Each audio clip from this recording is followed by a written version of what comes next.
everyone. Welcome to the 179th episode of the Cinemaaaaaa podcast. My name is Jaden, and this week I am joined by. He's decided not to stay in 1958 or where the fuck it was that I was getting stuck in. Dr. Luke. Howdy. Howdy. And I'm also joined by Tony Lau? Long? Tony Long? Yeah, there you go. So. Yeah, there we Cancelled in the first 30 seconds. Yeah. How's that? Got to be a go. By record. CCP. Okay. Wait, hold on. Who's Lau then? Wait, where does Lau? Andy Lau. Andy Lau. Which one? Yeah, Andy Lau. Which one's That's that like guy? the guy. That's one who played Matt Damon's counterpart. And then Tony Long was in that movie too, right? He is. Yeah. Okay. Yeah. You see, I was getting it all mixed up. Anyway, this is the Cinemaaaaaa podcast where we review a different movie every single week. This week we're reviewing a massive movie, and because it is a massive movie, it's a tragedy that my usual co-hosts aren't here. But that film is Killers of the Flower Moon. It is a brand new 2023 film. It's done its cinema rounds. I think it's going to be dropping on streaming soon. It's directed by Martin Scorsese, written by Eric Roth and Martin himself. It stars Leonardo DiCaprio, Robert De Niro, and Lily Gladstone. And the synopsis reads, when oil is discovered in 1920s Oklahoma under Osage Nation land, the Osage people are murdered one by one until the FBI steps in to unravel the mystery. Right. We all went to the big screen for this, the intended way to see it by Martin himself. He came out afterwards, gave a little speech. Oh no, I wasn't there. Sorry. Oh, you weren't no, there. I watched this on 10-second TikTok reels. I watched the entire movie through that. How many parts was that? I don't know, 300. I don't know. Don't make me do the maths on the spot. I think there was a Letterboxd review saying that as well. I know. Who wants to go first? Spooky. What did you think of Killers of the Flower Moon? Well, as we sort of decided before we went into the movie, I've had very little experience with Martin Scorsese. I've heard of him, obviously, and I've seen him. But I think we nailed that the only film I've actually seen of him was Shutter Island. I think that's the conclusion we came to. And so, I mean, I've seen Leo in that. Granted, it was a younger Leo, and it had my boy Mark Ruffalo in it. So I had very little. My expectations going into this movie were very different to everyone else's. But I have to say, I'm very underwhelmed. Like, this movie was not a fantastic movie, and I get the feeling for me it wasn't supposed to be. I don't think I have, and then this sort of goes to a larger argument about whether or not films can be enjoyed by everyone. But I feel like this film was not targeted for me. I feel like it was not accessible for me. And maybe that's because I went into it not knowing anything about it. Maybe you really did need to do your research so that you could sort of get into the film easier.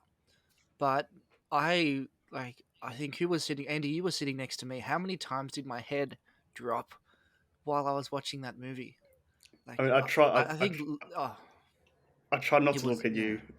No. Yeah, it's like that movie was such a long movie for me, and like perhaps the criticism is I don't have the attention span, which I think I would disagree to that. I think I do have the attention span. I think I've sat through. I think of anyone I know, your attention span is fine. Yeah, so it's like I can focus for a long period of time, and my studies reflect that. Yeah. So then I'm wondering, well, if it wasn't the attention time, then what is it about this film that has prevented me from enjoying it as much as everyone else seems to have? Like everyone is raving about this movie. Every single review. I had a little look through Letterboxd. All of those reviews were saying how fantastic it is and how, Scorsese does it again and he comes out with this massive, epic, culturally impactful film. And so I wonder maybe if you two could speak to this as well. Are we out of the loop being in Australia? Do we not, is the context of the whole Native American land settlements and the dispute and the sort of history or like the terrible history with that. Granted, we have a similar one with our First Nations people, but does that is that like is there a cultural context to this film that's just we just don't have access to it, and so do you think that's it? I don't think that's it. Yeah, No, I'll be quick on that and say that I don't think cultural context is the divide, because I think a yeah, lot of people worldwide Mm, have found it rather accessible and have enjoyed it. But it's something we can dig down yeah. into. Andy, yeah. what were your opening thoughts? Um, I guess coming into this is definitely not what I'm used to from Scorsese because, you know, I've seen most of his New York gangster pics or pictures, but seeing the Western setting in a film from him, I think it was rather interesting. Uh, Regarding to the runtime that Luke probably complained about, I guess it probably feels really weird having one person feeling a little bit bored, having his head bobbing up and down, while the other person is just like hooked onto the screen. Because I definitely did not feel the long runtime. I actually felt rather immersed to the entire theatrical experience. Kind of the same situation with The Irishman as well. Like I remember watching it at home and then thinking it was only 30 minutes into the film. And then I checked the time; it was actually 1 hour. So like, I think there's something about Thelma Shoemaker's editing that actually makes the film feel rather smooth and makes it easy to sit through despite the runtime. So I guess Four Kills of the Flower Moon. I reckon if I saw it at home, would not been any difference because I think the runtime is definitely accessible for me. Uh, but my attention span isn't really that good. But like for movies, I think it works. My attention span for some reason. Anyway, enough about my movie going experience. I liked the like I understood the plot. Um, That's important. that's Yeah. definitely important. The accents were like the southern accents. They were really hard to understand while you're sitting in a loud theater. But I guess on a rewatch, I'll probably put subtitles on and then get all the dialogue in. Um, I think the love story between Lily Gladstone and Leo DiCaprio, uh, it felt a bit distant, but I think it's meant to be. I guess we can look more into that during the discussion. Uh, Anything else? Well, just to jump onto that, Andy, I think isn't that exactly what DiCaprio, Robert, Bob, we're on first name basis as Bob and I. Oh, That's yeah, what yeah. Bob said at the start of the film when he said, don't feel like you need to fill the conversation with words, even though Oh, they're silent, they're fully aware of what's going on. And so, in terms of the relationship, like that, the relationship between Lily and Leo's character, Leo is like running his mouth the whole time, whereas Lily's character is quiet and slow. And oh, I don't think, I mean, she only really gets angry when she gets upset. But I don't know if she was ever as out of control as Leo was. So I think that distance in their relationship was purposeful. I think yeah. that was a That's theme probably it. of failing to or like clashing of ideals. And so I think that was probably one of the reasons why you felt that. Yeah, I don't think I heard Bob say that at the start, so that's probably why Yeah, I it's thought when the he's accent was sort of hard to understand. introducing. Yeah, it's when he's introducing Leo to basically like the area, and he's sort of saying like, "Do you like red women?" It's like, "Yeah, I like all women." It's like, "Yeah, yeah." It's like, "Well, this woman here, you might like her." Like that whole setup they did at the start. That's when he said, when you're having, that's when he was like, "Don't make a fool of yourself. Like, don't go running your mouth." Which, Oh, okay. from Bob's perspective, was more of him protecting himself and not wanting Leo to say anything that would incriminate him. But in terms of the larger themes of the movie, it could be sort of related to their relationship a little bit. Yeah, I think you're definitely right in that aspect. Yeah, Mm. I guess I didn't take notice of that detail initially because we're just getting to the Mm. film and my mind's wandering off about other stuff. Probably usually Yeah. takes me like 20 minutes to get into the movie. But anyway, I think what Dr. Luke said is very much something that I missed out on, and yeah, I guess Mm. that's why I felt the relationship between those two felt a bit distant for the audience. But like, I guess towards the end, you can sort of feel like it's coming together until what Nearly Gladstone says about the shots, and Mm. Yeah. yeah, and I guess the brutality on the Osage community, it was definitely out there, and Yeah. and I actually really liked the film. I'm probably running off my mouth here, but I guess I'll pass it over to Jane. Mm. Yeah. Just picking up on the relationship since you left it there. I did really buy into it, despite everything we're shown, despite Leo killing her family members. I do feel like there was like a real love there that was kind of conveyed between the two. Um, and I think you say that in her trust for him. And I think she always does trust him, even when she's like so sickly and poor in bed. I think she still does trust him that she's not the one making him, he's not the one making her sick. So the relationship aspect I completely bought into, and was like one of the better aspects of the film for me personally. Because I think every time it was on screen, it presented something interesting in that you know how bad he is for her, but she seems to love him, and he does seem to reciprocate that to an extent. Um, and I thought that kind of thing was always interesting, and I think it was the more engaging side of the film. I think you definitely feel the 3.5 hours. I'm not sure if it's not necessarily a bad thing, but you definitely feel it. Like it doesn't zip by, and I think it does at frequent points. You do struggle to keep full interest, but it's not the worst 3.5 hour film to watch. I don't think, especially in terms of just experience and staying with it. I think what you mentioned, Spooky, about Martin Scorsese pictures, it gets me thinking about like how identifiable is he? Like because when you talk about director trademarks, you think of Spielberg, it's like ordinary character in extraordinary situations, or you think of Nolan and time, you think of Tarantino and his non-linear storytelling. Who's What? the dude that blows up everything? Who does the Michael Transformer Bay. movies? Michael Oh yeah, Bay. Michael Michael Bay. Michael Yeah. Michael Bay. Yeah, Yeah. yeah. So then, Mayhem. when you're trying to think of Scorsese, and what I was trying to think, I was just like, what identifies a Scorsese film, and it usually is kind of slick crime thrillers, and this is still a slick crime thriller, and I think Andy was Mm. saying that this is something different from him, but I think it's the same. It's the same film, just painted differently. Um, I was going to mention that actually. It is basically a Scorsese film, but the landscape is completely yeah. different. Like he's still got these trademarks of violence in his films, such as the shots at the beginning of the dead bodies. When Lily Gladstone narrates the name and then the age of Mm. Oh the yeah, that departed. editing was fantastic. It Yeah, was fantastic. That piece of montage yeah. editing. I think that's what you still get from Scorsese's Yeah. films as So well. I think outside looking in, it might be a bit harder. Not that it's hard to identify Scorsese, but it's a bit looser to kind of define. I think maybe I am kind of left stranded with this movie because like there are many parts I love, but then it is also just a lengthy ordeal that I wasn't fully engaged with all the time.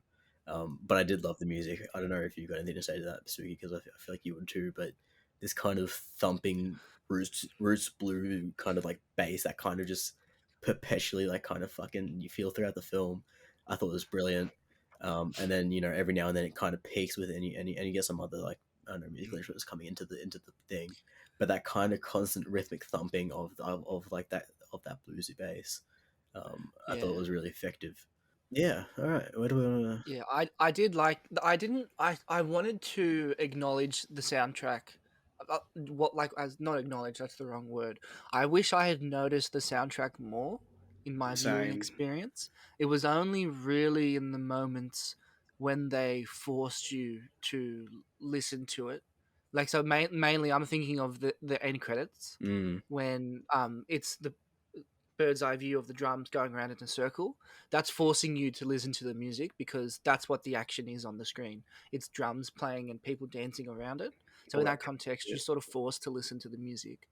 But I can't really like apart from the sort of so when you're talking about like the blue double bass, is that just like when they're driving around town or when just Leo's moving from one bit to it another? really is a constant throughout the film, and it does become part of the soundscape of Fairfax. Like it does happen a lot. And at first, I thought it was only going to happen like when like kind of underscoring like serious situations. but it does just happen throughout the film. Just it happens during the day, during the night, when Lyra's on screen, when King Hill's on screen. It does just kind of define the sound of the land there, and I think it does it really well. Was there any was because it seems like you've been paying more attention to the soundtrack than I have. Is there any like Osage instruments that are sort of like is there like a Lily theme? Like no, that's not what her character's name. Molly. Is there like a Molly's theme where even if there's an underlying bass soundtrack, when something happens related to her, there's like an instrumental flair that sort of signifies the beat of her story. Was that something that existed in the film, or was the whole point of the soundtrack that it was whitewashed? Well, actually, it's rough to say whitewashed when blues is not a white music genre, but I mean Non-native. let's say Western washed. Let's say that. Western Yeah. Watch. No, you need Finney to complete that comment. Sorry, because in Right. terms of specific themes, he's probably better on that stuff. But I can only tell you about what I heard. Yeah. I think Yeah. it wouldn't surprise me if there was definitely Native American elements incorporated throughout. I think it's also worth mentioning that the guy who composed the film, I can't remember his name. Bobby Robertson, He, I think. like the guy who scored Scorsese's films. I think he passed away recently, and the film was dedicated to him. And I think he is a First Nations person. So like when Luke is talking about whitewashed, I'm just beginning to think. He doesn't mean in terms of the cast. He just means Yeah. in terms of the No, musical I style. mean, Yeah, no, that's what I'm yeah. talking about, the music. Like, But also like the guy is a First Nations I guy. mean it in more of the theme of the movie. So the theme of the movie being like Western control and taking over First Nations land. And so that would be reflected in a soundtrack that prioritizes Western sounds and pushes down and constricts any kind of First Nation influence. That's what I meant by Western wash. So that could have been Okay. done in collaboration with a First Nations person, but the theme of the soundtrack would be oppression, and so it would be pushing down all of the instrumental flares that have significance to that culture and like dominating it with the sort of bluey Western bass. That would be my point. But maybe Zach Okay. knows a little Yeah. bit more about the soundtrack. Yeah. I guess so. Yeah. Yeah. Well, R.I.P. to the composer. Then. Yeah. His That's who it was filmography at is the end. interesting because like I think he's only scored like 6 films, and in terms of doing Martin Scorsese, What? he scored on Letterboxd anyway. Okay. He scored fucking this one, Irishman, and I think Color of Money, and like I think like the other 3 are just random shit. Like so I've always thought of him as interesting because I think he most of his time was spent like leading a band, Yeah, leading he's the a band. musician mostly. I think he's Yeah. a musician as well. Yeah. Um. It could probably be scoring Sesame Street Yeah. because TV filmography isn't on Letterboxd. Um. But yeah, cool lad, I guess. Yeah. So I think Okay. yeah. So as he was on the music department and soundtrack for a shit ton of things. Like soundtrack is on he's on 131 films, but I think that's his like work with the band. But yeah, he's only composed 10 films. But in terms of what I've seen from him composing, it's quite like this film. Is Irishman one of the films? Irishman, King of Comedy, and Color of Money. Okay, so 2 pretty recent, 2 pretty early ones. Yeah. Or a few early ones. Okay. Yeah. Yeah. Interesting. How does the cast feel for you? Is it a stacked cast? Is it like I feel like everyone pulled their weight. I don't feel like anyone was sort of a drag in the film. But as I was I think I was talking to Liam about this when I was leaving the movies. Is it like, or maybe I was talking to everyone. Is it a lot of people were saying like Lily's performance was spectacular, yeah, blew yeah. the film away, Yeah. or people were yes. saying like Leo was great. But maybe I just don't understand the context of their acting because for me, no, like I was looking for like something, but I couldn't find it. So am I just what are the signifiers of a fantastic acting performance, particularly from Lily? I did think Lily, like, I guess it's not like performance of the year kind of performance from Lily Gladstone, but I think it is as good as Isn't it? everyone says. It is as good as everyone says. I feel like like I think she plays a character really well. She sort of controls it, never overdoes it. Right. And there's like a lot of subtleties in her emotions where she's just like, Yeah. I think her body language and her, you know, what you call it, Yeah. eye presence or some shit.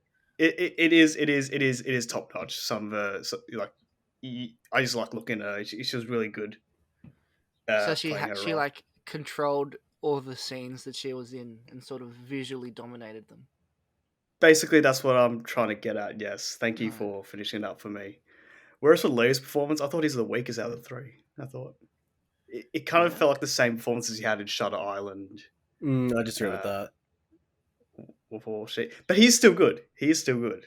But it is just it isn't like I can't find something amazing out of Leo's performance quite yet. Maybe on a rewatch, but I thought he was good enough as the main actor or the main character in this film. Yeah. I think you're still going to enjoy another Scorsese Leo collab as usual. Yeah, I think this That's is what I'm this going is to say. quite different from what we see from Leo because he like when was the last time he played a bad guy and let alone one this seedy. That's true. Django Django Django. There you Unchained. go. This Yeah, kind of there we go. seedy kind of character. Yeah. I think it Oh is. yeah, he was a different villain in Django. Yeah, In Django, he was confident, whereas in this one, he's more of like a bulldog that someone's kicked in the And he has like balls. moral compass yeah. thing in him as well Um, as a villain, Yeah. as a bad guy. Yeah. yeah, I think the big three did play it really well. I think Lily's performance, yeah, spooky. I think as an outsider of the community, it might be hard, but like also at the same time, like I agree with you. Like I think it's difficult to define good acting, and especially when you see something getting so universally praised, and you're searching for what it is. I think it's difficult. I think it is difficult to Right. just pin down. Okay. Um, Yeah. I think her performance was very solid. I think she was quite good. Yeah. Um, but in terms of best of the year, I really don't know. Yeah. I think there was just I think control was a key word they used. I think that's true. I think Scorsese has directed her well to fit the role. Um, Mm. Probably. yeah, Yeah. just ever present, even in the background, you kind of take note of her, and I think yeah, understated is probably something else. Um, Big King Hill is also fantastic. I really did love Robert De Niro in this. I think it was a lot of fun. We'll get to you in a second, Eddie. Um, yeah, I loved De Niro every time he put on his goals when he was paddling Leo. I think it was like a he was the energy of the movie for me. Like he was where like if he was on screen is when the movie kind of got erratic or it kind of got traditionally engaging.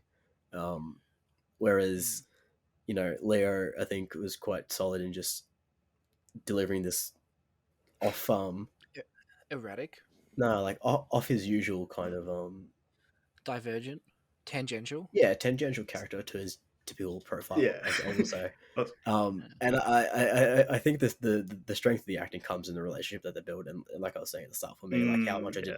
I buy into it despite what we know about the relationship being a farce. Um, Mm. yeah, and then Jesse Plemons as well just rocks up with an hour to go and just kills it. That goes back to Yeah. the stat cast that Luke was asking about. Like the first half, we were just seeing Bobby, Leo, and Lily, and then until the second half, they just blast out like these kind of guys like Jesse Plemons, John Lithgow from Yes, let's the go. Third Rock of the Sun, and then Brendan Fraser in one fucking scene. Yeah. It's just like, wow. Oh yeah, There's that's a stat totally cast right. right there. Yeah. Fraser Yeah, was there's a stat.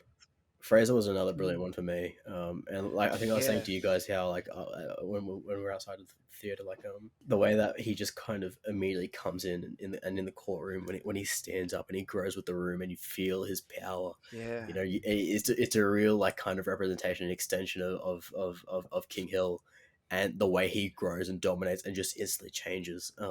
Yeah. So that was brilliant from Fraser. Brilliant scene there. I'll actually say to Scorsese's credit, that was actually a moment where I was like, "Oh shit, the film's still going."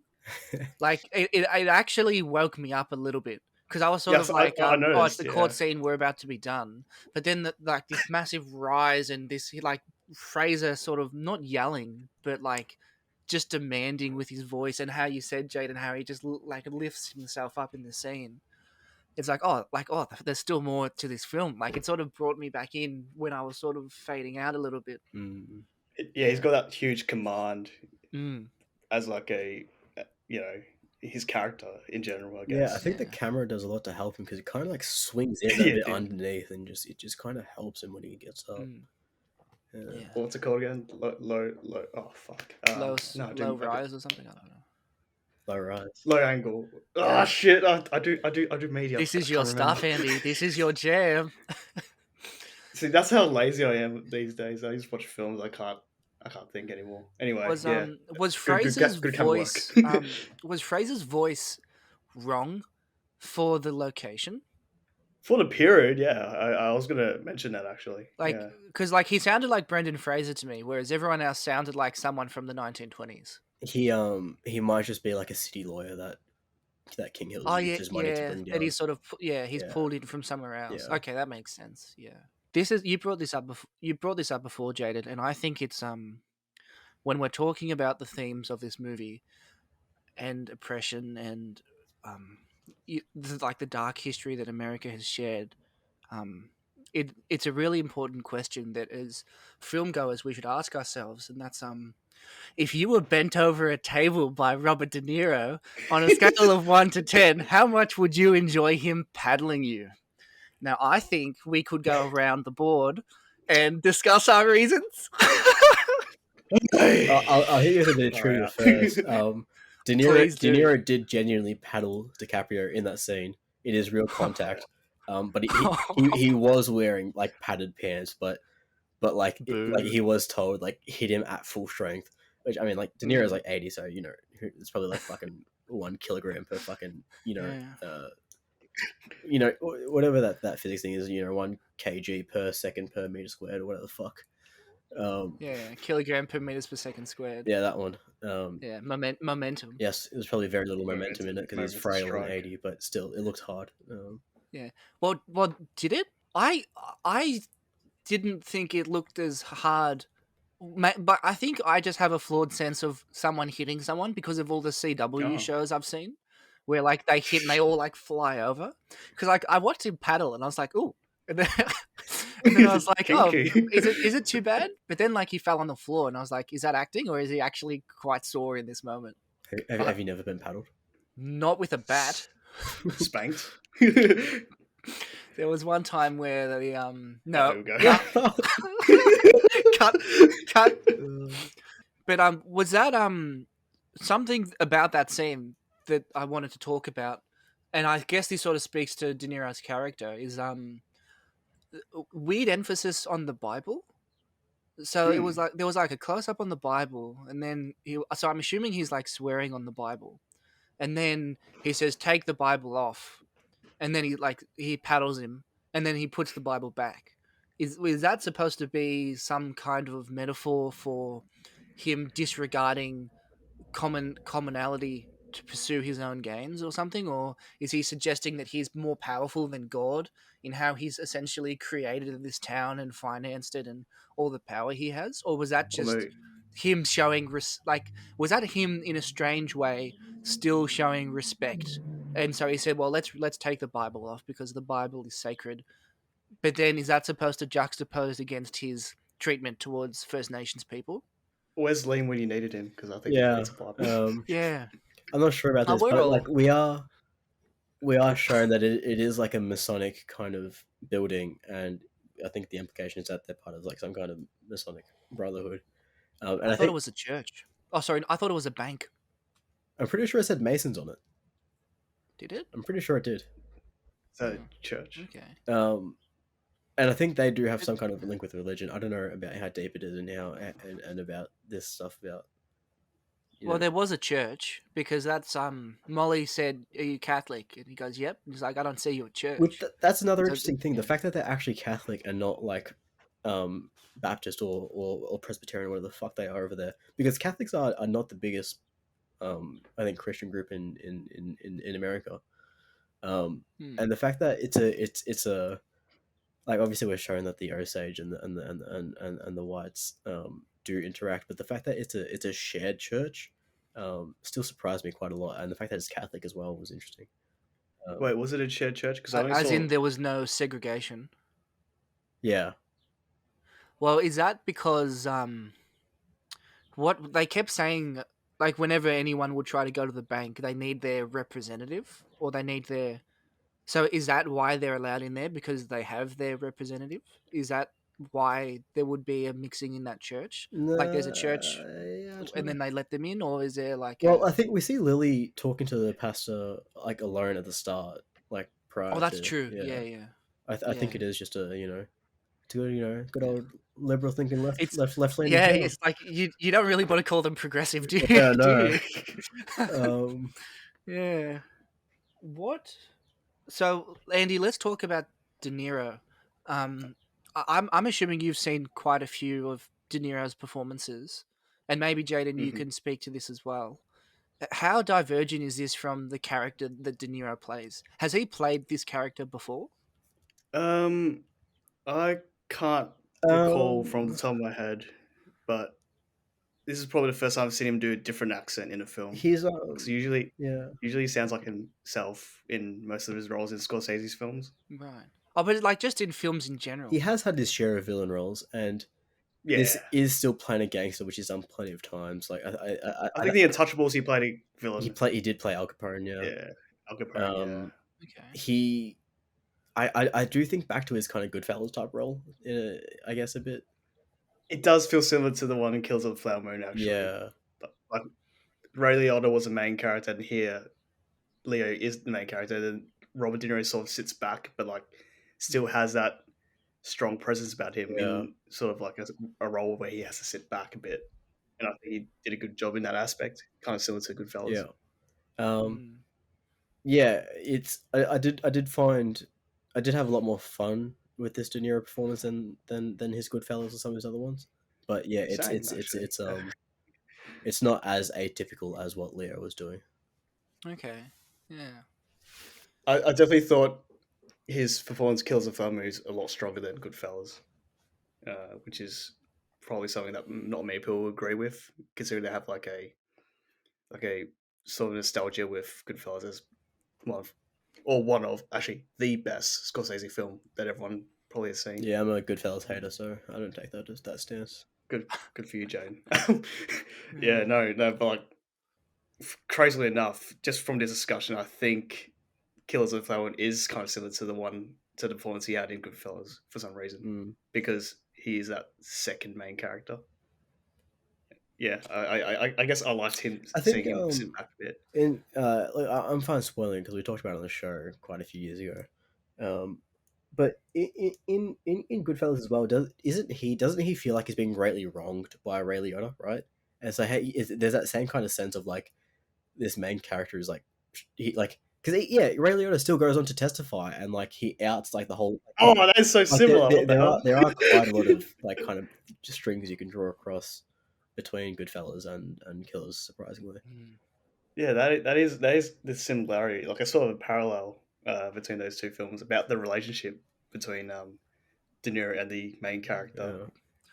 I guess, Another yeah. comparison is that a Scorsese is an actor in both of those films. You see, I was trying to think: is Scorsese in Goodfellas? Or his mum's in Goodfellas? Isn't she? His mum is Joe Pesci's mum. Catherine, yeah, Yeah, Catherine's in Yeah, Goodfellas. but Catherine. is Martin in Goodfellas? I can't remember. No idea. I don't think he was. Like like I usually remember all his cameos, but I don't think I remember seeing him in Goodfellas. Hmm. Is Like I that remember something seeing he him does Taxi often? Driver, King of Yeah, I think I was thinking about this. sometimes. Were we talking about it in the car, Andy, on the way back? About like where he appears, or were we talking about that together? I can't remember. I think we were talking about that together, but then we were just talking about the last scene with Scorsese Yes. Yeah. reading the sheet of paper. We didn't really talk about his past cameos. But I think the past cameos I remember him from was Taxi Driver as the guy with a with like a fever, King of Comedy as a TV producer. Shark Tales. Yeah, Shark Tale. Okay. Oh yeah. No, that's a good point. Yeah. Yeah, he's in Raging Bull as well, and Gangs of New York. Hugo looks like his last direct Hugo. cameo as a director though. Oh, okay. Mm. Yeah, that's yeah. I'd say he wasn't in Goodfellas then. We just wrote Dr. Luke's point. No, it doesn't look like it. No, because his mum's still in Goodfellas. Yeah. So Okay, there we go. there's a Alright, Scorsese in both films. Yeah, that's fine. But Yeah. thanks for bringing up that last scene, Andy. That was probably That one last of my scene. favorite scenes in the movie when it cuts Oh, to the radio play, like sort Mm. of recounting the events and things like that. I just thought that was awesome because like Yeah. that's what they that Mm, was like the original form. Well, not original, but like I know that Scorsese loves cinema and art, yeah. and like the whole idea of him sort of paying tribute to this lost art form of radio plays. It's like I thought that was quite nice, and it was Jade was fun. It talking was about that fun as to well. see all of the sort of rubbing of the paper and banging of the chimes and all the sort of different noises they made to try and make it more of a sort of um, rounded story. I just thought, I thought that was a nice touch. Yeah. Did you know Zach didn't like that part or some shit about that? Yeah, but Zach's stupid. He's not here. Yeah. He We liked can it. badmouth Zach all we want. What? Didn't he say he liked it? Oh, he liked it, but he didn't. Oh, I think he was just talking about the lost art. He didn't really care about. Yeah. Because everything you're saying, Speaking, I was saying like as we were going back. Yeah. Like pretty much spot on. Like, did Dr. Luke read our thoughts or some shit? I was just like, yeah. We call that Foley work. You know, when you're trying to use all that shit to make to replicate the noises, you call that Foley. Foley, as work. in like a baby horse. Foley, as in like fake. Foley. I don't know. Yeah. Okay. It's like like when you see like people like punching watermelons and like snapping celery to like imitate like meat and breaking bones, you call that Foley. Yeah. Foley. Yeah. Okay. Yeah. That was cool. I thought that kind of ending was something I'm used to from Wes Edison. Like he's a bit of a quirky little cunt. Like he does like all that. Like he likes to do all that fancy stuff. But I didn't expect to see it from Scorsese at the end. Yeah, I thought it's something that Wes usually does, but coming from Scorsese, I guess it was like he sort of like pulled me under the rug, just like whoosh, here you go. I'm gonna offer you probably one of my best cinematic endings of all time, or the best cinematic ending I'll ever have done in my filmmaking career. And I thought the way he sent off that story to make it something more memorable, I thought that was probably the big thing that I took away from in that cinematic experience. Yeah. I guess. To sort of extend that, Andy, and this was a conversation we were having before the movie. After having seen this movie, if Scorsese dropped dead tomorrow, how would you feel? This as a swan song. Like, how would you feel if this was the last film that Scorsese produced? Do you think he would have left on a high, or do you think it sort of people would talk about his Goodfellas and Shutter Island and like all these sort of like King of Comedy? Would they talk about those kinds of movies, or would they sort of use this movie as like, oh, Martin Scorsese, he did this one? I think people talked a lot about Killers of the Flower Moon before the release, and he's got letterboxed during the film promo. Yeah. Somehow, if he did drop dead tomorrow, I think a lot of people will remember this film. Although this isn't a swan song I would want from him. Like I probably want to see another project from him afterwards, and then he can drop dead. Yeah. I can't imagine a Native American story being his last film that should be his filmography. But that stuff, I just like. I don't think that makes sense. Why not, Andy? I don't know. No, just what I'm explaining doesn't make sense. Yeah, no, I know what you mean. Like I'm urging for another project before he, unexpectedly. Thing is, like, him. With the question speaking, like, unlike many other directors, like Scorsese, you really are spoiled with just fucking 50 years of actual genuine brilliance, just throughout. Starting back in Mean Streets and all that shit, and then you get Raging Bull, and you get Age of Innocence, you get Aviator, you get Goodfellas, Casino, you get Silence, you get Shutter Island, you get fucking everything and everything in between, and not The Departed. The Departed as well. And like the gangster films typify him, which I think Andy's saying he wants to see a gangster film for him to go out. Like the gangster films typify his filmography, but he has so many other frequent and brilliant films throughout that if he was to NTL, it'd be perfect. Because like Silence is his best film, just personally and just factually, Silence is the best film he's ever made. And that's not a gangster film. That's a really it's a really brilliant kind of study of religion in Japan in the 1600s. So had this been his final film, I think it'd be fine. Yeah. Yeah, definitely be Hmm. fine. But I do want, like Jen read off the top of my mind, a gangster film to be his okay. We just say swan song then. Yeah, I was just going to think of another big word, but I can't really I think of don't big know. I words at think this Shark point. Tales 2 would be pretty lit. Yeah, we need a If Shark sequel he to Tales that. directed 2, Shark Tale Return of 2, Martin Scorsese. if he directed it, it would be pretty lit. His TikTok daughter would definitely ask him to do it. I get that sense that she might force him She to do would, yeah, it. yeah. Yeah, she would. Yeah, Francesca is her name. Yeah, but Um, yeah, I think the location is very important to this film.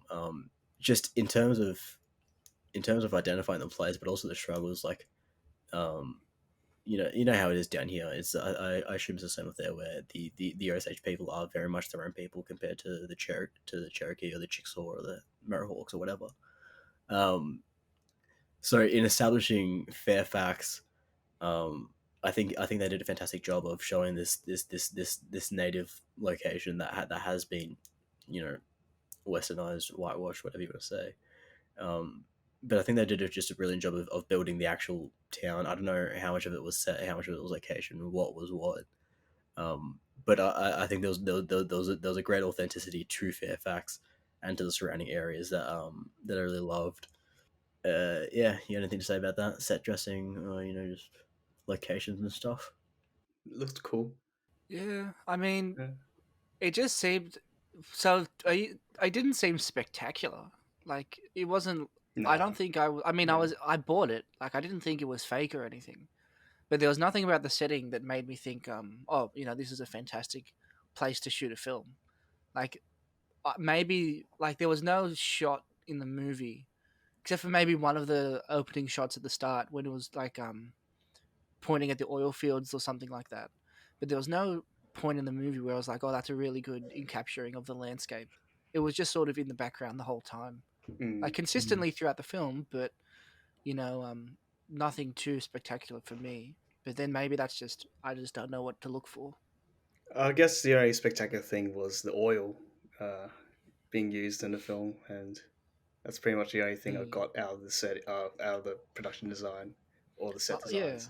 Other than I that, expected a little bit more. mm, Well, actually, there was something that I did notice in the movie, which I think I noticed it was at the start of the film when the oil spurted out, the Osage, their reaction to it was different to when I think a later shot in another film there was a bunch of white people that were covered in oil and they Mm. were like frantic and like running around and trying to grab at it, whereas when it like the Osage sort of rejoiced in it, whereas mm, the sort of the other like the white people sort of like started slipping around and falling over and like sort of scammering and clawing. And so was that supposed to just sort of be another reflection of the two different perspectives on using the land and you know knowing your place and greed, like the whole idea of like the coyote and things like that. like that's how the Native Americans got their wealth, right, in Yeah. Osage because Yeah. of the oil. Well, they owned the land which the oil was on. Yeah. Oh, So okay. yeah. I think what you're talking about is just comes down to the fact that to the white people it is money, it is a commodity, it is Mm. something they sell to get rich, it is everything you said, greed, whatever. Whereas for the Osage, I can only assume it's a part of subcultural, right? It's a glory for them as well in Because some like ways. Mm. that first kind of oil spurt you see, that's it doesn't it's not manufactured. It looks like a small hole in the ground that it starts coming from. It seems like Mm. it's very much more part of a rite of passage rather than Yeah. them trying to exploit it for some use, you know, rather than it just being a kind of ceremonial thing. Oh, Um, it didn't seem ceremonial to me. It seemed not like ceremonial, it seemed yeah. like a miracle. Like cuz the before that they were having a burial for their teaching and they were saying our young people will never learn our teachings. They'll never hear our language. And then Mm. like oil comes out from the ground. I interpreted that as oh this is their chance to reclaim or like hold on to their sovereignty and this is their opportunity to thrive. And then the whole idea is that well, it actually wasn't their opportunity to thrive. It was taken over and controlled by greedy external white people. Yeah, no, I disagree with your interpretation. I think they always Yeah. knew about the oil, and I think they always used it in their own ways. Okay. I think I think the kind of monologue about the death of their culture is about the oil people coming in. But Okay. I don't think that shot straight afterwards is meant to be like a reflection of a celebration or of a death. I think it's just showing it. Okay. Yeah. Just showing oil. Mm, I think it's That just yeah. nice slow mo shot as well. Do yeah. you guys reckon? Yeah. Or did it feel off, the slow mo shot of them rejoicing with the oil splurting out of the ground? No, it seemed like it was capturing the last moments of freedom, or like it was capturing the last moments before everything went to shit, like before it went downhill. Like in terms of the movie, like it's the last moment of this. Like it was an open green field. There was only one little hut in the background. It was like there was no one around. It was just them. It was like this is the last moment for them before the film starts. And then when the film starts, you're in the city and you've Everyone's just wearing got your suits. yeah Leo's just gotten off the train. There's everyone around him, and so then it's sort of all the commercialization and industrialization starts. I don't know if you guys Um, noticed, but there was no CGI bad guy, and so that really pulled me out of it. There was no CGI bad guy whose superpowers are the same as the hero but different. Oh yeah. And there was no color distinction. Like there wasn't like a red versus a blue or so like it's a hard for you to kind of it decipher some was of these it kind of was themes and really stuff. hard for me to understand the themes, and there was Yeah. no post credit scene. Like what the hell? What Well, to be kind of fair, we didn't stay through the entire credits, so there might have been. yeah, what kind of Scorsese cinematic universe is he trying to build here? I mean, Mm. come on. Lacking all the fundamentals of great filmmaking, you know. Oh yeah, yeah. Yeah. Roller coasters. I'll hit you with a bit of trivia. Here we go. In the original script, DiCaprio was meant to play the character that Jesse Plemons had then came to fulfill.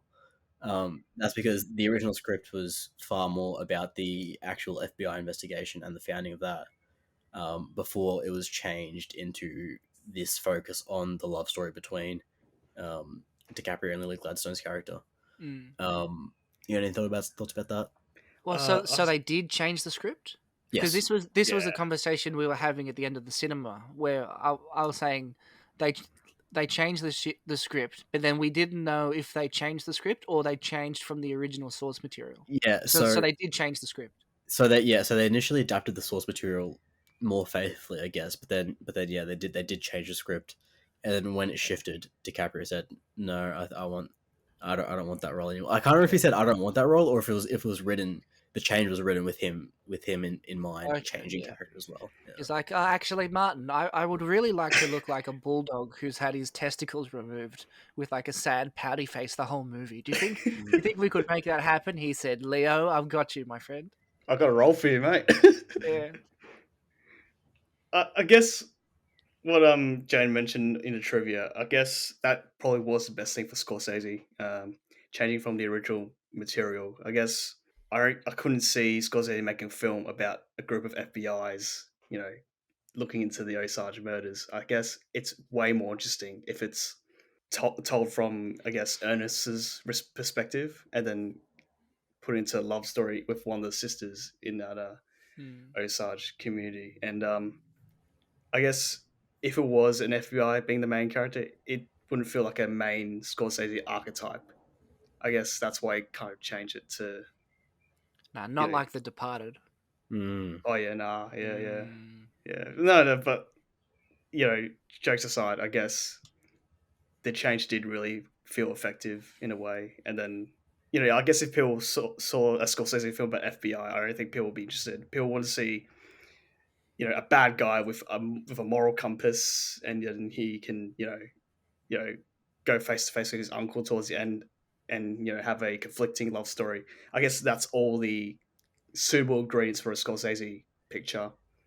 Whereas if you talk to if you wanted to watch a film about FBI looking into the Osage community, I guess another director would handled that, like Michael Mann or something. I don't know, but yeah, that's just my perspective on the script changes that Jen mentioned.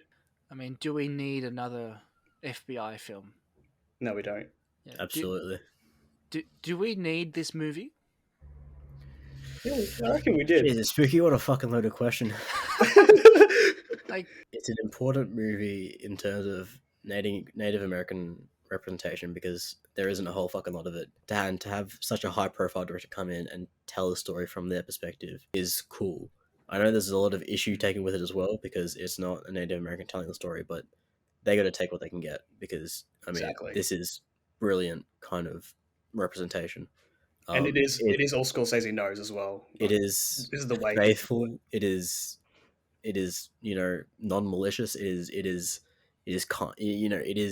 it is an important film for them, I think. But like I don't know, what was the actual question? Important for them or important just in general? is it important in general? I guess it's okay. important for them. Is it important for everyone? Uh, I guess by default. whatever Scorsese does, it will be important for everyone. Yeah, Yeah. I think that I think there's importance across the board. I know in saying that a film like this can still be made and still draw an audience. The fact that Apple's throwing 200 million behind this film, is important. That was so Hectic. disorientating seeing the Apple logo at the start of this movie. Yeah. Oh, yeah. What the hell is that about? Yeah. It's just like crazy. Yeah, it's an important film. Yeah, I guess any movie that sort of unearths an unnoticed or unrecognized history is important. So Yeah. like there would be like I for one did not know anything about this. No, you're So- Australian. You shouldn't need to know about it anyway. Like it's Yeah. there shouldn't be an expectation that you know every tragedy of the Native Americans.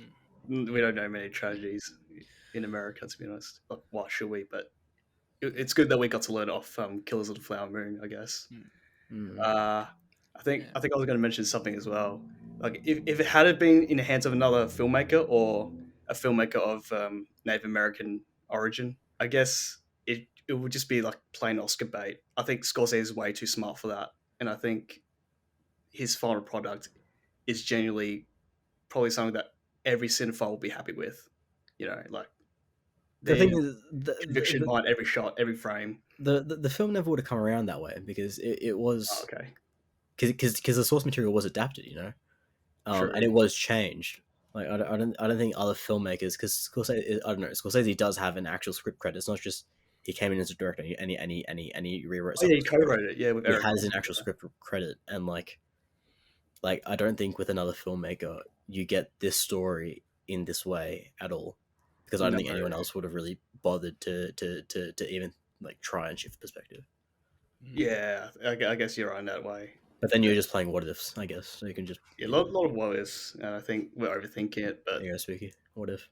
What if? Yeah. What if? Scorsese though, like the way he read that monologue at the end, you could tell this tragedy really meant to him, and then he really was urged to have put it out on screen for everyone else to look at, but not the way the novel did it. The way he probably wanted to have it, from what I just said earlier, and I guess that was the best thing he's ever done for this source material.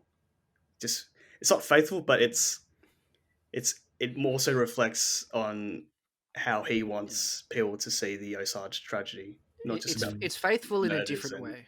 Yeah. There we go. It's not faithful to the source material, but it's faithful to history. I think the writer of the novel has had quite a few things adapted. Did he? Yeah, Lost City of Z as well. That shit. Yeah, the one with that film with Charlie Hunnam and Tom Holland. Yeah, that shit. Dark Crimes, Trial by Fire. Yeah, there's a few that I've heard of that are of his like works that have been adapted. So that's interesting. I think. Yeah. We need good. That's why I got Goodreads to read these books. Zach, you're listening. I might wrap it up around here unless you guys got more to say. But I was going to ask, what did you guys think about the wider cast? Like we spoke about the big four, well, the big three mainly, and then we spoke about Jesse Plemons a lot as well, a bit. What did you guys think of the sisters, the brothers? The bandit criminals we get introduced to? Have fun? Did you like them? Did you hate them? Didn't care Luke, for them. you go first. Okay, I'll Like say that. the one dude that they tried to get to do all the crimes was like a Blackie. no, not Blackie, the one that has all the kids. They got arrested again Oh, Uh, with like the that's right. mustache. the Yeah. hillbilly. It looked like they really wanted to get that, that guy that has that really deep country voice. I do know the guy because I thought Yeah. it was that guy, but I was like, Yeah, it's not yeah. that I was guy. like, they Yeah. really wanted to get him, but there was a conflict. There was like a scheduling conflict, so they've gotten this guy. So that's what I saw. Yeah, but no, there That's was no one else. Like, I didn't know anyone. Like, I knew Brendan Fraser, and the only reason why I knew Todd was because of Breaking Bad. So that work you no, up. Yeah. I didn't recognize anyone else. So Mm. but like For there was one guy that was annoying. That was the dude that like went into the office and was like, "If I adopt these two children and kill them, will I get money?" you thought He that was funny. it was funny, but he spoke really really quickly, and I Yeah. found it difficult to understand him at times. But Just other than that, I don't really Southern remember accent. anyone. Yeah. Yeah. That part was I think weird. for a lot of the Osage, or not, they're not all Osage in real life, but for a lot of the Native American cast, it's quite a lot of those first films. I Oh, think yeah. all the sisters, bar Lily Gladstone's character, I think it was all their first films. From what I saw. Yeah, all the Oh sisters' Um, wow. first films. Yeah. yeah. So I thought they did really well. Just Mm. acting for their first film. You still think Abby's better Who's Abby? Who's happy? from FNAF? Oh yes, yes. Sorry. She's a fantastic child actress. Yeah, I'll stand by that. Yeah. Yeah, she's a great child actor. Yeah. But I had a lot of fun with the supporting cast as well. With the brother, with the other blokes that they commit the crimes with. There is one complaint. I think all Australian viewers have to listen to this, if they will. But there is a 30-second scene that was cut from Yeah, all Australian releases that I Really? thought yeah, I could have thought it would have been important for us to see it. Honestly, there is because Paramount decided to cut this 30-second part in order to get it. They tried to cut this 30-second scene out in order to get the M rating. Only 30 seconds because apparently they tried to avoid the MA15 rating. yeah. And the 30-second scene happened to be the part after the explosion of the last sister that died. Um, there was a part because after the shot of the sister's dead body, panning out from Mm. bird's eye view, there was a bunch of guys lifting the corpse up, and then her brain falls out. And then Hmm. there's like an added 10-second reaction shot of Leonardo Caprio reacting to the brain Ah. falling out. And then I guess my question to you guys is, do you think that would have had an added meaning to Leo's reaction? Uh, Yep. does it just like impact the violence a little bit, or will it just could have had it like would have had will it have recontextualized Ernest's character in some way because of that slip of a brain? Sorry for the stutter. Yeah. I think it's actually probably better that it was cut out. You reckon? I think it's better for Ernest's character to just be shocked at the pure violence of what he's done, without showing the grotesque nature of it. I just think it's better for the studio. I think it's better for people that the film be more accessible. For Yeah. this, for this 14-year-old kid to take a random chance, they're like, oh, I might as well go see this new film, and he can walk in freely without a parent or guardian, and he sits there and he's engrossed for 3.5 hours, and he now becomes involved in cinema, and he likes it, and he saves us. He saves the medium. I think that's more important for what Scorsese wants. I think it's better that they actually cut it. To be honest, Other cinemas get that missing scene though, but for other some countries, other countries, but I think yeah, Australian cinemas don't get it for some reason. Mm. And I think what Jane said does actually make sense now, but I do feel like that stuff is just something you probably see from a Tarantino film. It feels odd to see it in a Scorsese film, but still, I think that should have been kept in, regardless if you want 4-year-olds to walk in and watch not 14. 14. Oh, you said 14, didn't you? Sorry, 14-year-olds to watch the film. That I Luke? actually thank you for bringing up that point. I sort of agree with Jaden, but when when the house blew up, she died and was like lying down with her arms crossed on a wooden board. Yeah. And that's a motif that almost every person who died looked like that. So did the Yeah, opening it montage as well. like I believe that when they were on like the deathbed, someone would have just made their arms look like that. But are you trying to the owl tell me probably. that the house blew up and she like died from shock or like died from impact and then like landed like lying down, or had someone already moved her body at that point? The owl probably did it. The owl that keeps appearing in the film. I guess the owl would have done the folding of the arms and Yeah, adjusted the posture of her lying down. because I'm assuming Symbolism and all that shit. I'm assuming that was a choice to be respectful. I'm assuming that's Yeah. some kind of burial practice, and Yeah. they Yeah. like it's almost like in Australia, whenever there's films or any kind of media that has dead Indigenous Australians, it has the audio at the front that says this may contain images or voices of people who have passed away. I I imagine see that that a lot, there's a actually. similar Yeah. thing. Yeah, I imagine that there could possibly be a similar thing where it says if you're depicting um well, but then it's not consistent in the film because there were other First Nations people who were just killed brutally and were Yeah. What, like one in the river, like one the in one the yeah, well. the one in the river, Yeah. the one in the white suit, Mm. and the mother, like the mother that had the little girl, and the dude literally just walked up to her, shot her, she lay on the ground, and then he took the kid, like at the Mm. very start of the movie. Yeah. So like Yeah. it was a constant motif until it wasn't. So that's something Mm. that I'm a little bit like. Was it used for the sisters only, and the sisters and the mother? Yeah, the sisters are the heart No, of it was the used for death. the people at the start though who weren't sisters. Ah, Yeah, yes. Yeah, you're right. It did. the Yeah, fat guy, the old lady, the little girl. Yeah, yeah, those two. Yeah. yeah. I Yeah. I don't mean, know. I'll still go with what Luke said about respecting the deaths of those people Mm. by giving them a proper posture when they're departed. But Departed. yeah, it's different. Departed. The departed. What do you think about? I guess I'll like. All right, this will be the final thing, unless something really important comes up. Second last thing. What do you think about where the characters end up? What do you think about the monologue delivered about how Ernest just goes back and he lives with his brothers, or that Lily, dies at the age of whatever she did? I mean, Molly, sorry, or that 50 or something. King Hill got released early on good behavior and all that shit. Like, what do you think about where the characters ended up? I saw that on Wikipedia. Like I read some of the actual real life depictions of where they ended up, and I guess I don't really care. I guess you know it's more so just like information that the audience needs to know about where they end up.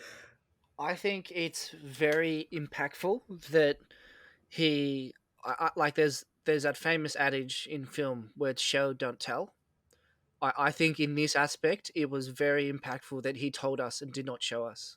I think the him just reciting what happened made it seem so much more bittersweet in the sense that hey, like it was almost like a brutality in the nonchalant of like how he just said, "This is what happened. This is what happened." And so, if you had showed us, it would have made it out to be a spectacle. But the fact that he told us was almost like, "This is all that's left." These words written on paper. Like, other than that, the story's lost to time. And Yeah, so, being able to just say, just like saying it, and it's like I think we all knew that would happen. I think we all knew that Bob would get out of prison because of all his contacts. Interesting that Ernest got out. I guess that's just yeah, Well, Ernest cut a deal, so I mean, like the fact yeah. that he ever I guess got in was wrong. yeah, Um, yeah. yeah. But yeah. I mean, and then not showing what happens to Molly, sort of saying like there's so many people who were in the same circumstance whose story hasn't been told. So I think it was like, and so it's almost like a mystery. Like, who did she end up with in the end? They mentioned someone named James or something, just another but guy called James. Maybe. yeah. Yeah. Well, but then that's, I think that's the point. I think the point of that is like, well, life has moved on, but we haven't forgotten. Well, like life has moved on and we have forgotten. I don't know. And yeah, maybe we failed to acknowledge individual murders, but we can sort of we can start to see now. start a new light, start a different light, and move past the tragedy in some ways. Yeah, Oh yeah, no, I like that, Luke. Sorry, Doctor Luke. Yeah, yeah. I do want to talk about the shots, not cinematic shots, the chemical shots, like Mm. Hmm. the poison. Like, if you guys want to, I liked it. you liked it, Hmm. Joe. Just like the conversation between Ernest and Molly at the end. Yeah. I guess it did sum up what I said at the start about how distant the I felt with their relationship, but in a good way because Molly did show a lot of ambiguity throughout what she thinks about. Look what her stance on is on what her stance is on Ernest. It is literally unknown after she was admitted to the hospital, and I thought she still loves him, but at the end she really had to pull that final string in order I to. Yeah. I read a letterbox review sort of briefly that said that Lily's character started the film in a room with a man and ended the film in a room with a man, and in both of those times it was like she had the power in the scene, and it was talking more towards her like controlling the scene and being such a powerful actress, and that it's like in that final scene, it's her and Ernest, and they're sort of looking at each other, and she only asks one question and Ernest gives an answer, and Ernest like runs his mouth, and As usual. she still just sits there silently, and she just knows, like she knows that he did it, like she knows he's lying, and so she just goes okay, and then she just stands up and leaves. So it's that And whole idea of what Bob was talking about at the start, about how yeah, don't feel the need to fill the conversation, how she just sits there and controls the conversation in her silence. And so I thought it was really powerful to sort of bookend her character with that sort of motif. Yeah. I truly cherish that thought. Honestly, I think what Luke said hits a spot to the conclusion of their relationship, and the fact that Ernest never admits it, and then how he segues into the radio show, sort of like Mm. takes that into context. Their cold relationship. Yeah. They still love each other, but in a way, that final question was very impactful. What Luke said, Mm. and I think, Yeah. yeah, I think that final scene was important so that you don't fully buy into the relationship, you know. Mm. yeah, Because as I was saying, I was very invested in it. Just despite Leo actively killing off his sisters, I thought there was a genuine love there, and you can see that in the way that he wanted to protect her from King Hill. Uh, and like even like when he was given the shots, and he was lying to himself in what they were doing. He's like, it would just slow it down. It would just slow it down, you know. Yeah. I think that was But then what was in it didn't he though. actually take some himself? He Yeah, did, yeah. I saw Yeah. yeah, that. Yeah, He we he saw that. Yeah, reduced the concentration and then like put it in his own drink or something. yeah. So Yeah. I feel like it's he did love her, and which is great. But like I think it was important for them to break off the relationship in that He, scene. You know? yeah. just He like just loves sort money of the more. torture. Mm. That's why he kept frowning in the second half, didn't he, Luke? Mm. Yeah, it's the same frown you're doing, but your frown looks like Rob De Niro frown. I swear. Yeah, it does actually. Yeah, It's more- Yeah, there you go. That looks like De Niro. Like, You Yeah. talking get to photo of me? that. With the peaky cap on. Yeah, The cap Yeah. suits it. Yeah. Oh, but yeah, the moment that Ernest's daughter died, I thought Mm. there was a lot of change to his character for some reason. Just how he reacted. I thought that was really. I thought that was such an overacting moment from Leo when he realized that his daughter died from whoopee fever, was it? whooping cough. Whooping cough, yeah. And then the way he cried on the floor, I thought that was like a Mm. little bit unsubtle. I don't know what you guys thought about that, but I think that's a pretty appropriate reaction to a child dying, to your child dying. Yeah, yeah, I don't know. I don't know how many children you've killed, Andy, and how desensitized you come to it. But they're all yeah, locked in Liam's cupboard, so Um, yeah. mm, Liam. yeah. like I think it's no, it's in character because he's always Yeah, sort of it is in character. yeah, like he's He's an always been emotional out of guy. control. He's an emotional Yeah. guy. Yeah, Yeah, no, I think it But, worked. but when Lily Gladstone does her loud cries, I thought Yeah, she howls. it's Yeah, she feels pain. Yeah, Yeah, she that's feels the pain, and hell I of a felt that mother. as well. Yeah. I yeah. felt that as well. But Mm, when Leo does it, I just felt like it's one of those performances where he likes to scream. I mm. don't know. It's just Yeah, I'm not, that's an interesting point. Lily howls when her child dies. Like you really yeah. feel it. No, she Well, his dies Whereas, when sister her sister's dies. dies. His sister yeah, dies. Yeah, yeah. Yeah, yeah, and her Exploded. brother. yeah, and so, but then like yeah, Leo's cry is different.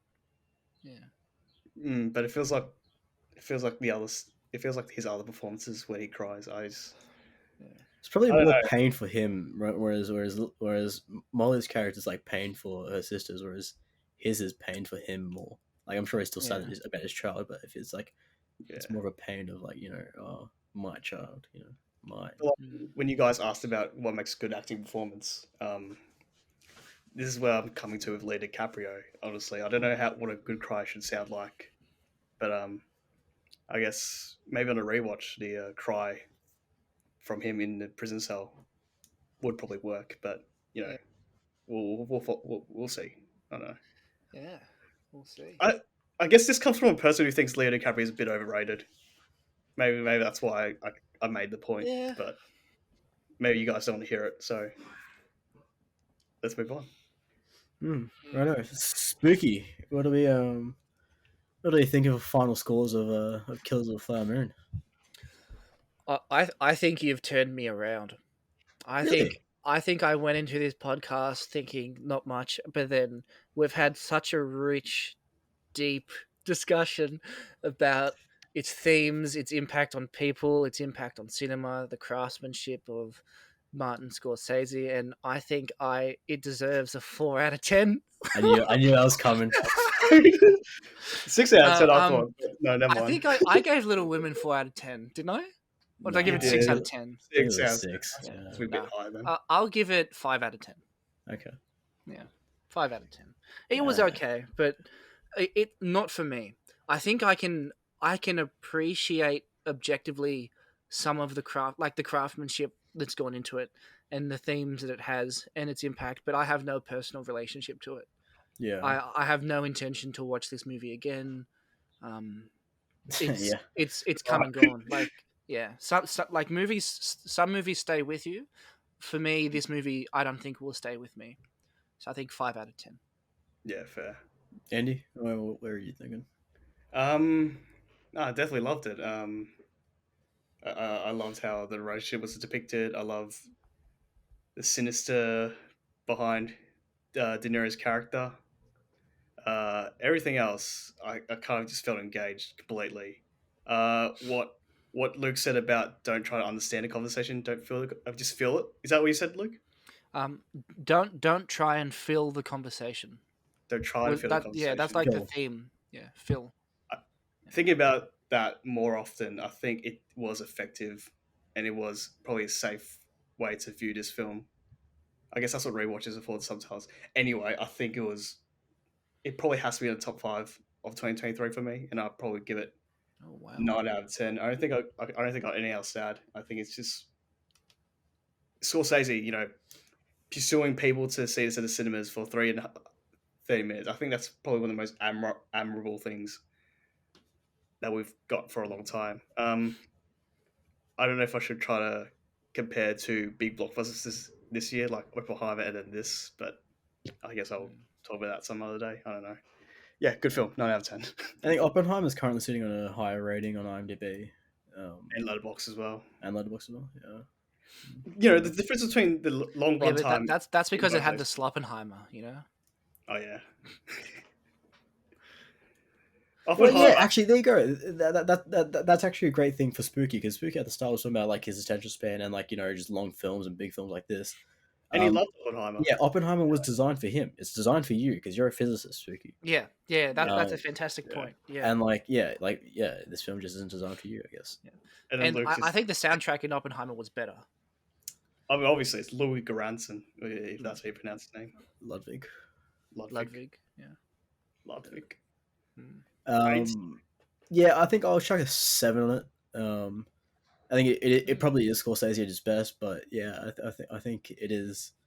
doesn't drag, but it is long, and you always feel you feel you feel the runtime. And in terms of stories that he tells, I think he does tell stronger stories, particularly in silence. But it is fantastic work from him and his crew, and I think it is a pretty strong film. 7 out of 10.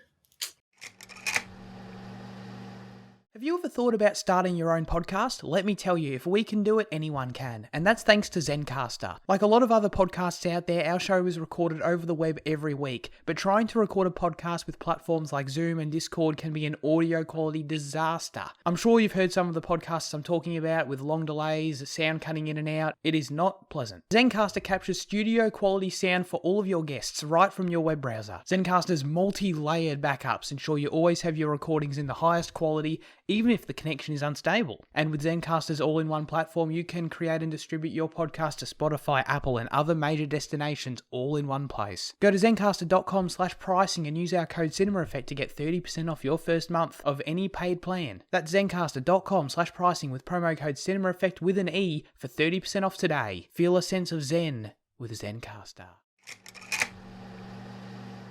Righto, let's dive into news chat. I guess we'll start with the Fall Guys trailer. Fall Guy, Fall Guy, not the nice guys. Okay, Andy, Not you the other guys. The other guy's an asshole. Oh, I hate so much. Not the nice I guys. hate Adam Not the other McKay. guys. I hate Adam McKay, but I liked that film a bit. I'll admit, I like the other guys. I like Adam McKay, but I hate other guys. Okay, screw you then. The Fall Guy. Yeah. I'm the only one that saw it, right? Yep. Oh shit! All right. I don't really know how to judge trailers. Nah, just give us your thoughts. I know. I guess it's nice to see Emily Blunt act in a natural accent because I love her British accent, her native accent. It's just beautiful to listen to. I guess you guys might look forward to that. Ryan Gosling, he'll be as funny as ever. He's playing a stuntman in this film. I'm pretty sure. Is it like an action comedy or like what is the actual like what is the film? It's an action drama. A It's former an action comedy. stuntman springs back into action when the star of a new movie goes missing. It's the same director as Bullet Train, so I thought it was comedy. It's the same director as Bullet Train, isn't it? David Leitch. David Leitch, yeah. And Leitch? Deadpool as well. He's the same guy as Deadpool. Yeah, there'll probably be an element of comedy to it then. Yeah, because there were comedic elements in the trailer where Ryan Gosling tries to open a hotel door. Okay. Yeah. Yeah, and there's like a few shots set in Sydney. Probably one of those films. Sydney, there we go. Not Perth. Yeah, no, I thought it's probably something that I wouldn't see in a hurry, but I wouldn't mind watching it. If anyone's up for it. I'll probably go watch Ryan in the cinemas. Did you guys watch Bullet Train in cinemas? No, because dude, there's still. I asked Zach and Liam one day after recording. I was like, "Hey, is there any interest in going to watch Bullet Train?" Right. And Zach was like, "I'd rather fucking die." Okay. So that killed that. But then, literally 3 days later, he fucking logs on Letterboxd, and I'm like, "Dude, what the fuck?" And he's like, "Yeah, sorry about that." I'm like, what the fuck do you mean, sorry about that? And dude, that pissed me off, man. That's arse. Well, the Fall Guy should be in the same caliber, maybe a bit better. Japan, Australia, just like nice phase. Yeah, nice phase. Yeah, okay. I think Aaron Taylor Johnson's also in it because he was also in Train, right? He's also in it. I guess this. So is that chick from Ted Lasso. Hannah. Oh, Hannah, the one that played the club CEO. Yeah. So Zach will love that. Zach will love that Ted Lasso chick. Right. Yeah, cool. Yeah, he'll love that as well. Anything else I need to add? I guess it's just another fun Ryan Gosling flick. Sort of in the same caliber as The Nice Guys, if Jaden wants to see The Fall Guy, or if Luke wants to see it as well. Because I don't need to see it. You don't need to see it. I'm in it. Yeah. You're literally starring it. It's literally me. How was the stunt work in the film, by the way, Dr. Oh, Luke? great. Fantastic. Yeah. Fantastic, Really good. yeah. Really good crew. I liked when you jumped into that helicopter in the trailer. Look, it was hard, but when you have the right team to support you, then you can really do it. Yeah. Yeah. How was it making out with Emily Blunt? A gentleman never kisses and tells, Andy. Oh, okay. Yeah. All right, let's move on. We also had the Kingdom of the Planet of the Apes trailer. Also- Me and Andy both watched this one. Yeah, it's another Planet of the Apes film, and it looks like a continuation of the reboot trilogy, which we reviewed on the show. If you want to go listen to our thoughts on it, our War for the Planet of the Apes episode is actually popping off recently for some reason. Yeah, you said that on the night we saw Killers of the Flower Moon. Yeah. Is I old think mate it's like- coming back? Who's old mate? Andy Caesar. Serkis? Is he coming back? I actually don't know. I don't think. If he's not in it, is it worth watching? Yeah, probably. I Yeah? think like because Andy kind of did he did kind of train the other actors and like Oh, okay. to a bit. It's Africa. Yeah. Spoiler! Wait, Caesar's dead, right? Yeah. Yeah. Yeah. We've reviewed it on the podcast. It counts. Does it? I said it first, and then Luke said it second. I can't. I don't know if James. I don't actually remember. Yeah. I'm actually- Look, it's fine. Look, this takes place his son's now leading a tribe, pretty much. Okay. Yeah. Cool. Okay. This looks cool. like it's gonna be. It looks like it draws like a lot of inspiration from the first Planet of the Apes. Have you seen the first Planet of the Apes, Andy? I've seen all of it. All of them? Yeah, when you guys were reviewing them. No. I mean like the first, the the original, 1968 original one. one. Yeah. Oh no, I haven't. Fucking, sorry. Yeah, no, get onto it. Yeah, but this looks like it draws like a lot from that story, which is cool because you're coming full circle. Which if you've watched the original 5, then you understand what the full circle is. Oh yes. It looks like a lot of fun. I have to say the apes look a little bit worse than what they did in War, but hopefully that's just a trailer thing, and hopefully I don't know, they do a few final passes in the final movie, and like they really They get got all- those they got all individual the hair time. follicles. They got all the time. It releases on May 2024, so Yeah. I'm sure they'll have the time to fix the suggestion. Any thoughts, Andy, on the trailer? Any thoughts? Yeah. It's probably similar to yours because I'm not really a Planet of the Apes fanboy, but I do still like the films, and I'm really looking forward to seeing this one in the cinemas. Yeah, it is unfortunate that Matt Reeves isn't directing, but I guess he's got Nah. Batman stuff to do. Who is He's actually still got directing this one? Where's Ball? Who's that guy again? Where's Ball? Where's You don't know Where's Ball? Oh, He yeah, directed Maze the Runner. Oh, yeah. Runner. Yeah, Ew. I do like him actually because Maze Runner is not the worst young adult adaptation, and The Death Cure is actually quite a strong film in my opinion. Right, let's jump into some highlights. Andy, what have you been watching? Crazily enough, last night, 8 p.m.'s last night, right? Yeah, Yeah. last night. I mean, it was still daylight, I Yeah. swear, but I'll still call it day last night. Anyway, I saw a 5-minute short film randomly on Mubi. I saw Hayao Miyazaki's first ever thing he ever did in cinema, short and feature film, which is called Yuki-san. But I think that was meant to be a TV show, sort of like Peppa Pig, because it's 5 minutes. I don't know. Like, I guess it's more targeted towards Jaden and Henry to some extent. You know, if you want to get that background research, but I think it's based off a manga targeted for young girls about Yuki, and it felt like a character trailer in some way because they were just showing about everything that she does, what happens to her, and then how she gets to that goal. It was meant to be a pilot as well, and I don't see a point in a pilot if you literally told a whole story in 5 minutes. Yeah, this is like way before he did Studio Ghibli, and I guess that's all I got to say about what I saw. But yeah, you might want to check it out, Dr. Luke. I'll encourage you to start watching Studio Ghibli. I don't know. Oh, yeah. Do you want to watch Studio Ghibli? Yeah. The only anime movie that I've seen is Your Name. Your Name, and Yeah, I don't read even. your mind. I barely remember it. You watched a Oh. few animes, though, didn't you, back in the day? Like not a lot, but like a couple. I watched. I think I remember talking to you about this. I watched Ray Zero. I watched Oh, really? Gothic, That's a big one. Yeah. and I What's- watched Death Note. Death Note. Hey, you got some stuff under your sleeve. I watched those in year 9. Mm. Yeah. What did you watch this week, though? What did I watch this week? Well, Zach will be pleased to hear that I have And also- finished the Breaking Oh, Bad, Better Call Saul. Better Call Saul, Al Camino film franchise. I finished watching Mm. Better Call Saul. I topped it off with El Camino.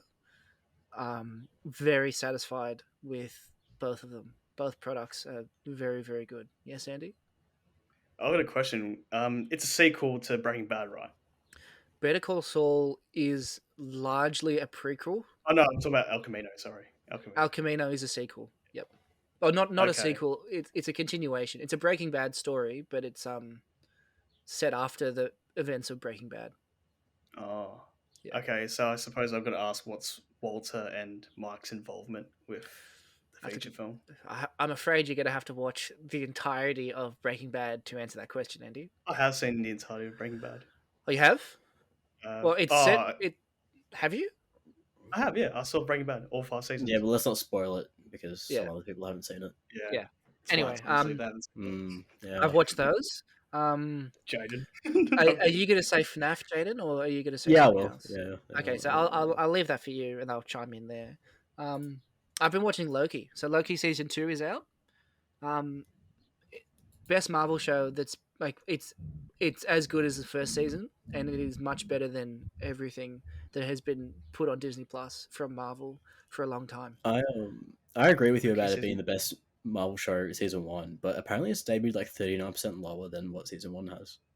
Yeah, I heard that. I think that's just because of Marvel in general. Like just like Right. the majority of people being done with Marvel. Well, to be fair, But- I haven't seen season 2 yet either. So Yeah, I'm really enjoying season 2. That's been going. Next week is the last episode of the season, Yeah. so I'm Oh, Wilson's very still in it? impressed. Yeah, Owen Wilson's in it. I'm very impressed Does because it, I was like, Wow.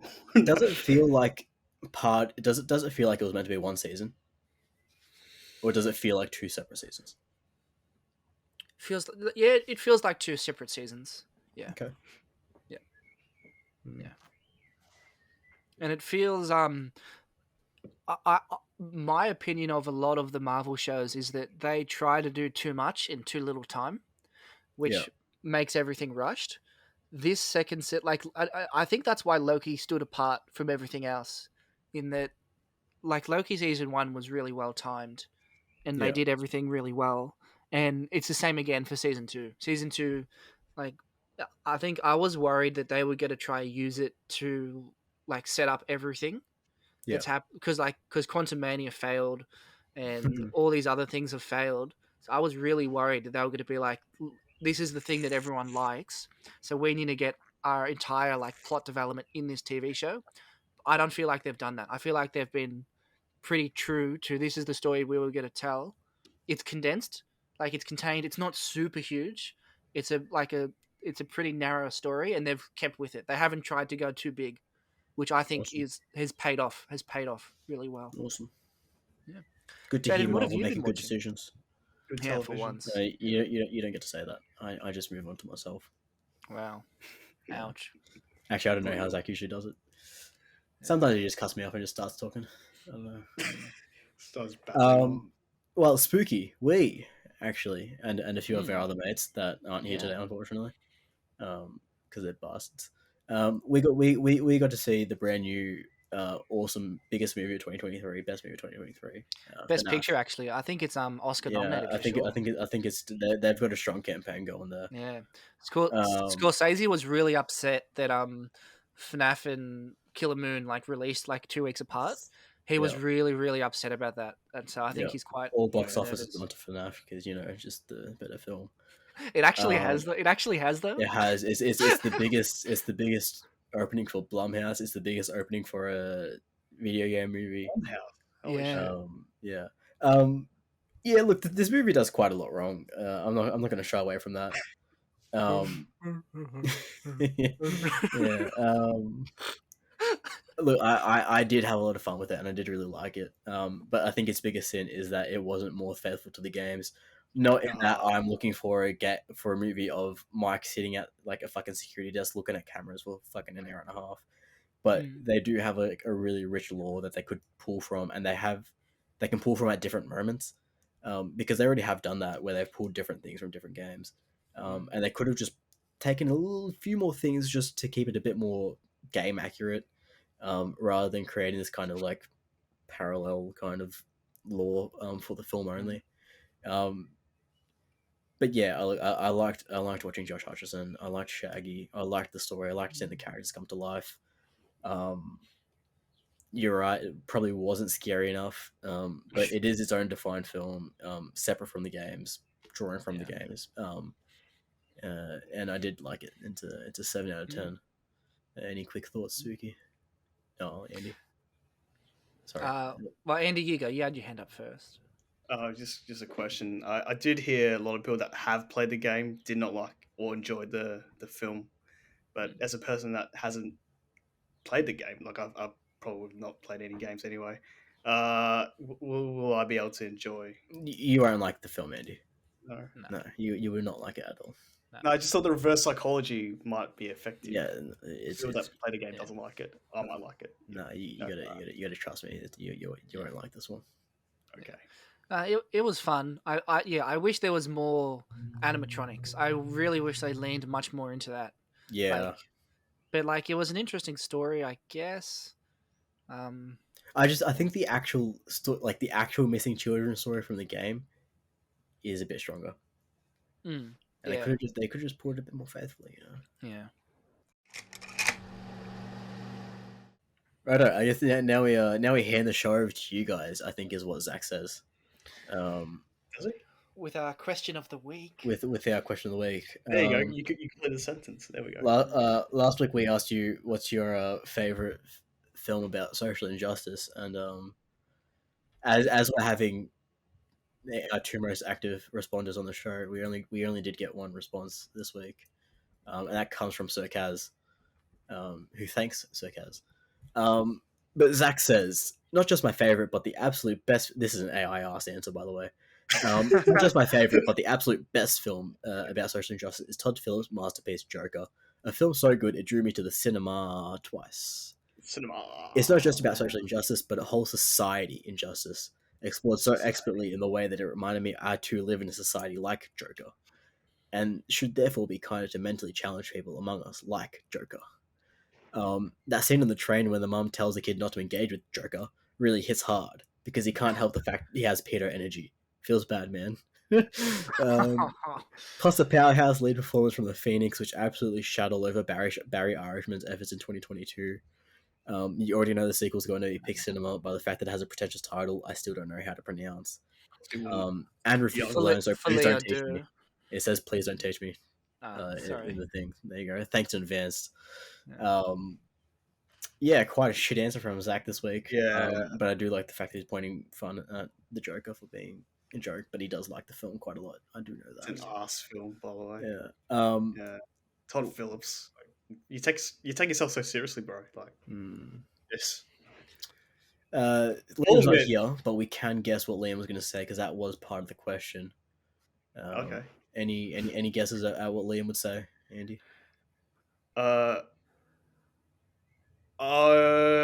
It relates to my response. I think that would have been his guess. All right, we'll save it then. And SB, any guess what Liam would say? Something Irish.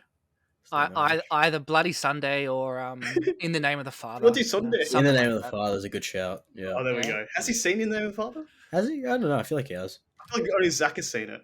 I've seen it too. I don't have it rated because I don't remember it, but I thought he'd seen it. Daniel Day-Lewis with a exceptional Northern Irish accent, by the way. Was it Northern Irish? Oh, what about what's that one where the dude just got hungry? Oh, Hunger. It'd be it could be Hunger. Hunger. There we go. Yeah. Where the dude just got hungry. He did give In the Name of the Father a 9, so it could be In the Name of the Father as well. There you go. Andy, what's your response?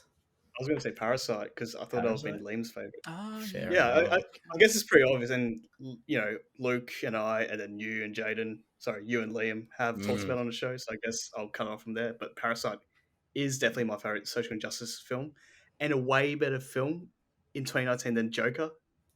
Because besides the point that it won Best Picture, it is actually a better film because it has a director with a really stacked filmography, unlike Todd Phillips, who's only directed The Hangover and all that bollocks. Anyway, better film. Zach, if you listen to this, you know it's Parasite. Nah, cut it out. Spooky, you got a social injustice that you like? Parasite's probably the highest of yours, I feel, Luke. I actually couldn't Correct me if really I'm think wrong. of one off the top of my head, and so I went onto IMDb and I went social injustice movies, and it listed a bunch of like all these like Crap ones. well like no like really noticeable movies that everyone knows about. But so I was like, I was like, you know what, I'm gonna do a little bit of a strange answer. Okay. Two things on the list that made me go, oh yeah, was Shawshank. But I was like, Yep. is that social injustice? I Ooh. guess. Yeah. It's It not is, as but overt as some other films, but it's there.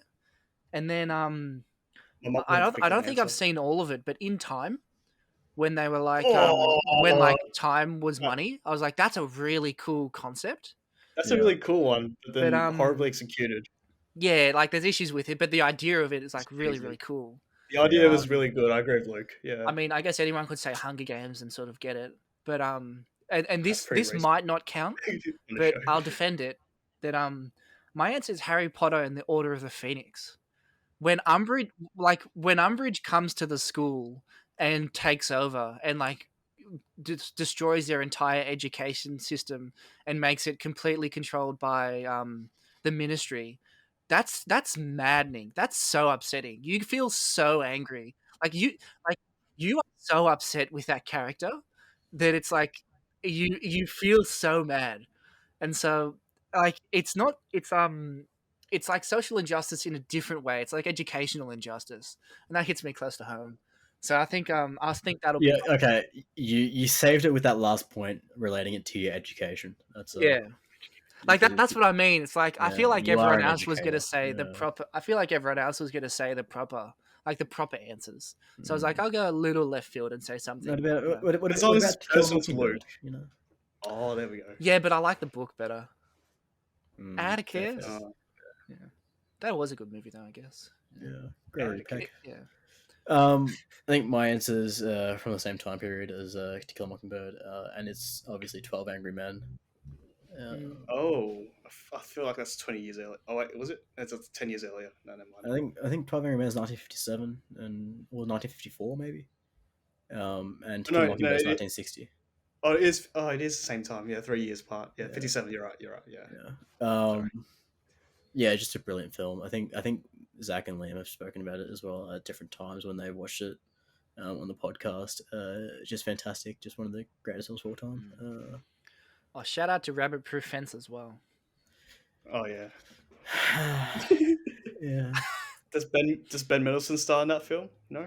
Get out of there, boys. No, like Luke, I'm cutting that out. I was like, if you brought that out at all, I was cutting it out, and you fucking did it, and I'm cutting it out.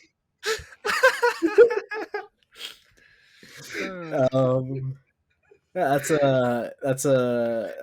it for this week's show. Yeah. Wait, you don't want to expand on 12 Angry Men? Nah, that's fine. I think I recently saw it. Sorry? Yeah. Oh no, I was trying to do Ben Mendelsohn accent. no. I can't do it. Spooky. What are we doing next week? Next week we are watching Total Recall. The winner of the poll. Yeah. Who did that? Was that you, Jaden, or was that was Liam. That was Liam. There you Yeah. go. Congratulations to He's gone on quite a Liam, the streak. victor. Yeah. Good for him. Yeah. Which Total Recall are we watching, Spooky? Which Total Recall? Yeah. The only one that's important. Yeah. The one with the governor of California himself, Arnold, last name redacted. Yeah. There we go. And And we where can can I watch watch that on Stan. Yeah. Or alternatively, you could watch that on Foxtel brackets binge. Awesome. Fucking nailed that. Yeah. Imagine the small brains that didn't pick. Thanks for listening, everyone. I guess. Did I say that already? I don't know. Next week's question, in relation to the film, is what is the most out of place a celebrity has been? This being a reference to Arnie being a bodybuilder, actor, and then a governor of California. There we go. So you tell us, where have you seen a celebrity out of place? Be it actors in musicians in films, or actors doing other shit. I don't know. Thanks for watching. This has been a long one, technically. Thank you for joining me, Dr. Luke, on these rare occasions, and Mr. Andy Lau, Tony Long. Top of the morning. I forgot to Pleasure say top as of the morning. always. But you guys didn't give me a chance to say hello. I was going to do top of the morning. I introed you. Yeah, but I didn't get to say hello. Yeah, that's on you. That's not. Listen back. I dare you. Anyway, top of the morning. Thank you, Jade. Thank you, Dr. Luke. Yes, pleasure as always. Yeah, you see, usually me and Liam don't really respond in this part when we say thank you, but I guess you guys are guests, and we're guests. and We have not to be regular co-hosts. enthusiastic about it. Yeah. Yeah, fair enough. Yeah. All right, thanks. Goodbye.